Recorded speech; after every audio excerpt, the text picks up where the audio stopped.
देवांजलि मोइत्रा।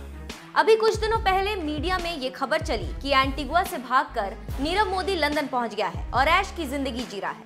आपको मालूम है कि यही वो नीरव मोदी है जो पीएनबी का फ्रॉड करके भागा है।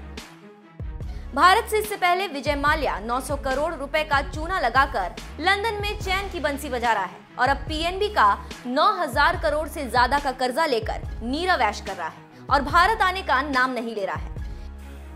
एक और भगोड़ा क्रिकेट में हड़बड़ी और गड़बड़ी करके इससे पहले से ऐशो आराम फरमा रहा है।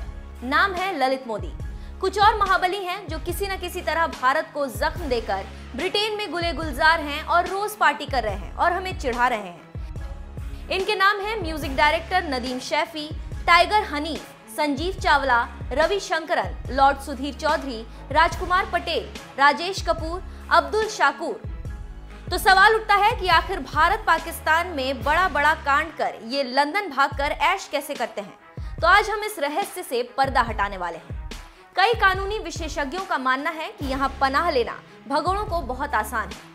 ब्रिटेन में ऐसा कोई भी शख्स पनाह ले सकता है जो अपने देश में धर्म, नस्ल, जाति, राष्ट्रीयता, मत या अन्य किसी भी वजह से खतरा महसूस करता हो।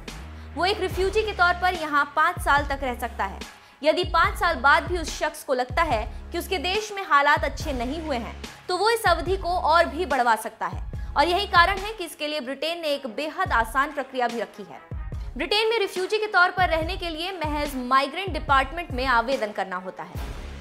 इसे 6 महीने के भीतर ही स्वीकृति मिल जाती है। कई बार यदि कोई कानूनी दांव पेच हो तो 1 साल का वक्त भी लग सकता है, लेकिन इस काम को और भी आसान बनाने के लिए अब फास्ट ट्रैक डिपार्टमेंट बनाया गया है जिसमें सिर्फ 22 दिनों के भीतर ही प्रक्रिया शुरू हो जाती है। हम यहाँ आपको ये भी बताते चले कि ब्रिटेन में ठहरने वालों को ब्रिटेन सरकार काफी फायदे देती है। यहाँ पर रिफ्यूजी के रहने का सरकार पूरा इंतजाम करती है। इसके अलावा उसकी आर्थिक मदद भी की जाती है। अगर यहाँ कोई शख्स अकेला रिफ्यूजी के तौर पर रहता है तो उसे हर हफ्ते 3364 रुपए दिए जाते हैं, जबकि सिंगल पेरेंट्स को 6728 रुपए और कपल को 13365 रुपए मिलते हैं। है ना ऐश वाली बात। और इसी वजह से भारत से कांड करके ब्रिटेन भाग जाते हैं। वहीं जब इस मामले पर विधि के जानकारों से बात की गई तो उनका कहना है कि भारत इस समय मजबूत स्थिति में है और विजय माल्या के मामले में उसे काफी सफलता भी मिली है। तो ये कहा जा सकता है कि प्रत्यर्पण में भारत को सफलता मिल सकती है। वहीं दक्षिण एशिया में भारत इस समय काफी महत्वपूर्ण शक्ति है जिसे ब्रिटेन समझता है।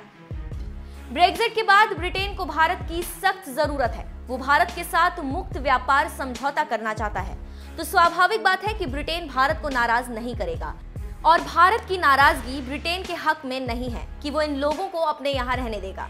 हालांकि फिर भी ब्रिटेन के कानून का मजबूत होना इन लोगों को लंदन में रोके रख सकता है। अब देखना दिलचस्प होगा कि इन भगोड़े अपराधियों को कब भारत ला पाता है।